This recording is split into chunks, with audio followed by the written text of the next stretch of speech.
మిత్రులారా, ఈ దేశంలో దళితులు అంబేద్కర్ యొక్క ఆశయాల్ని పూర్తిగా వదిలేశారనే చెప్పాలి.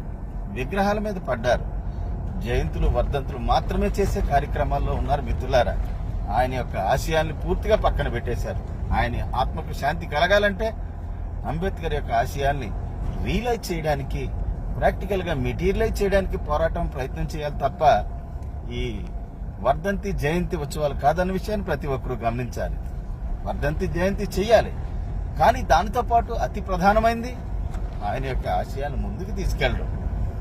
ఎస్సీ వర్గీకరణ ముసుగులో దేశం మొత్తం మీద దళితుల యొక్క ఐక్యతను దెబ్బకొడుతూ, దళితుల యొక్క ఉనికినే లేకుండా రాజకీయ పార్టీలు చేస్తా ఉంటే దానిపై పోరాటం చేయకుండా జయంతులు వర్ధంతులు ఏంటరా బాబు? సమాజం అంతా నవ్వుతా ఉన్నారు, సన్నాసులు అనుకుంటా ఉన్నారు. ఒక్కసారి ఆలోచించండి, పోరాటం చెయ్యండి. అంబేద్కర్ ఆశయ సాధన కోసం నిరంతర పోరాటం చేయమని అన్నాడు.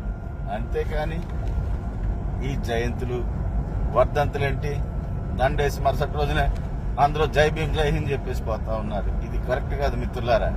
Doctor Ratnakar, national president for రాక్స్ సర్వజన్ సమాజ్ అండ్ మాల